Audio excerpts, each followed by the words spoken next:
بسم اللہ الرحمن الرحیم۔ ناظرین حضرات، آپ کی خدمت میں نجاست کے احکام بیان کرنے جا رہے ہیں۔ اگر آپ نے ابھی تک ہمارے چینل کو سبسکرائب نہیں کیا ہے تو پہلے سبسکرائب کر لیں تاکہ اپڈیٹ ویڈیو آپ کو ملتی رہیں۔ آئیے چلتے ہیں سوالوں کی طرف۔ پہلا سوال، کیا مچھلی مچھر کا خون نجس ہے؟ جواب، مسئلہ نمبر 97، انسان کا اور خون جہندہ رکھنے والے ہر حیوان کا خون نجس ہے۔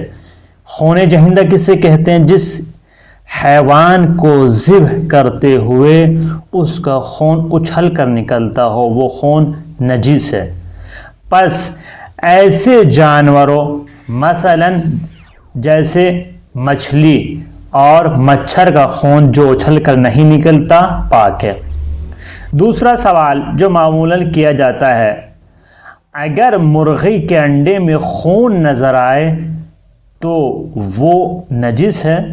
جواب، مسئلہ نمبر 99، مرغی کے جس انڈے میں خون کا ذرہ ہو اس سے احتیاط مستحب کی بنا پر پرہیز کرنا چاہیے، لیکن اگر خون زردی میں ہو تو جب تک اس کا نازک پردہ پھٹ نہ جائے سفیدی بغیر اشکال کے پاک ہے۔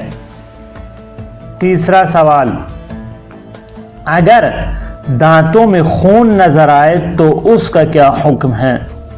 جواب، مسئلہ نمبر 101، اگر دانتوں کی ریخوں سے نکلنے والا خون لعاب دہن سے مخلوط ہو جانے پر ختم ہو جائے تو اس لعاب سے پرہیز لازم نہیں ہے۔ یعنی خون اور لعاب آپس میں مل جائے، گھل مل جائیں تو اس سے پرہیز لازم نہیں ہے۔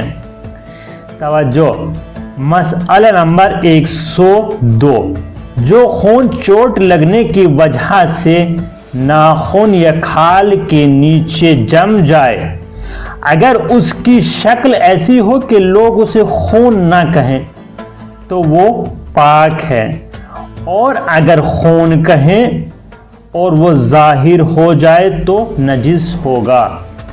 ایسی صورت میں جب کہ ناخن یا کھال میں سوراخ ہو جائے، اگر خون کا نکالنا اور وضو یا غسل کے لیے اس مقام کا پاک کرنا بہت زیادہ تکلیف کا باعث ہو تو تیمم کر لینا چاہیے۔